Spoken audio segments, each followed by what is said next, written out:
At the John Hancock Starbucks Sunday morning, there's no one at church because it's not open at 8 o'clock a.m. But Starbucks, it's open, and it's like a party going on in there with dark lighting and music playing.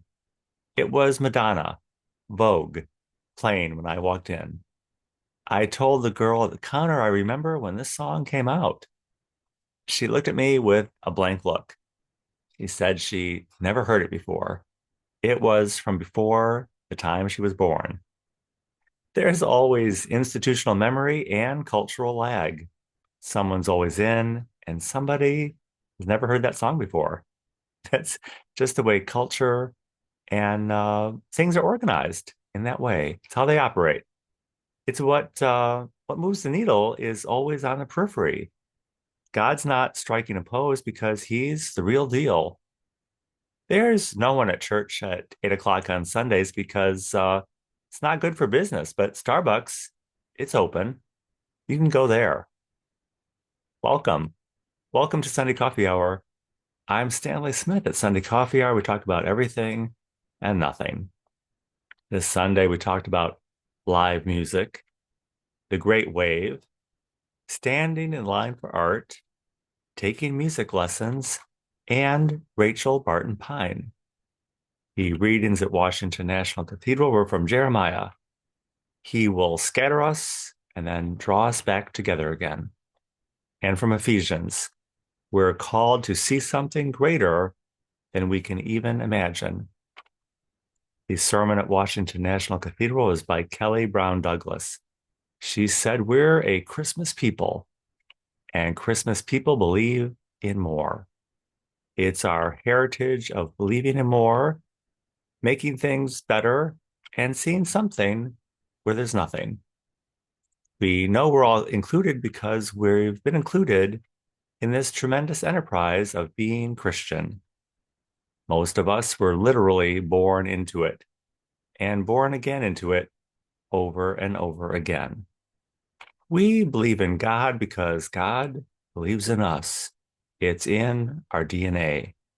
And we know God because he became one of us so we could get to know him in the person of Christ. But here's the point. Kelly Brown Douglas tells us. She said, we're expected to show up. We need to show up and bring something to the table. We can only be who we know how to be. Society tells us through culture to be something different. But thanks to God, he's also here with us, telling us who we really are. And for that, we can be truly grateful. Everything stems from this. It's easier said than done, but at Christmas time, we're reminded that it's not done yet. It's just the beginning. At St. James, the sermon was by Stephen Balke. Stephen said, if we lose Christ at O'Hare Airport, we're going to find him in the air traffic control tower. It's where we should expect to find him. Why are we looking anywhere else? Christ didn't come to hide out. He came to help us land our airplane and take off. He wants us to go places and do things. He's always sending the disciples out to do good stuff. Christ didn't ask the federal government to fix everything. He asked us to do that. Feed the poor, heal the sick, and show compassion and love for each other. Stephen reminded us that January 6th is the anniversary of citizens rising up against other citizens to fight and kill each other over a contested election. Last year, he said we witnessed numerous assassination attempts, and now we have terrorist attacks perpetrated by veterans of the military. It's a startling narrative if we choose to accept it and perpetuate the narrative, or we can accept it and see it differently. We can't hide out by just complaining about it all.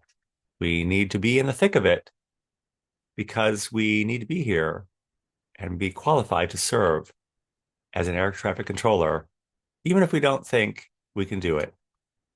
Most of us are dependent on someone else to be there. Oftentimes, we're depending on Christ to be in our lives.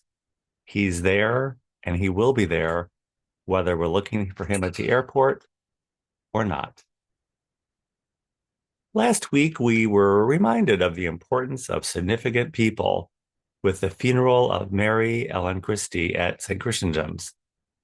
She was the director of the children's school there. She was the dynamic figure that gave life and breath to an institution from within and on the periphery, working within and sometimes at odds with the institution. She was fired once from her own program. I never met Mary Ellen or even knew her name, but I knew of her. At Fourth Pres, we had a steady stream of people escaping St. Chris to hear a decent sermon at Fourth Pres. Yet there was an excellent children's program at St. Chris that continued to hold people to the place. Judy Carmack Ross alluded to this fact during her eulogy, that this school was a tremendous draw for St. Chris and for members, regardless of who the clergy was at the time. Judy told me that if you want to hear a marvelous sermon, then go to Fourth Pres. But she stopped short of saying there's more to church than just a good sermon. Judy said Mary Ellen's number one drive was to give small people a good footing in life and get them off to a good start. She countered this with her other ministry at St. Leonard's Place, which provides fellowship for those returning to the world from a period of incarceration. Talk about playing both ends of the spectrum and being on the periphery. God came to the world in Christ, and the world spurned him. And it's always the institutions that spurn us, but we do it anyway. Best business practices have cut church programs and operating hours, but the rest of us are still out here doing our thing.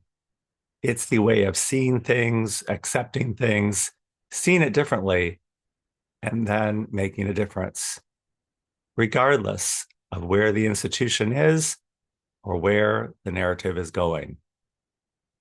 If you would like to join us at Sunday Coffee Hour, Sunday Coffee Hours every Sunday at 12 noon Central Time on Zoom, I will include my email in the description of this video.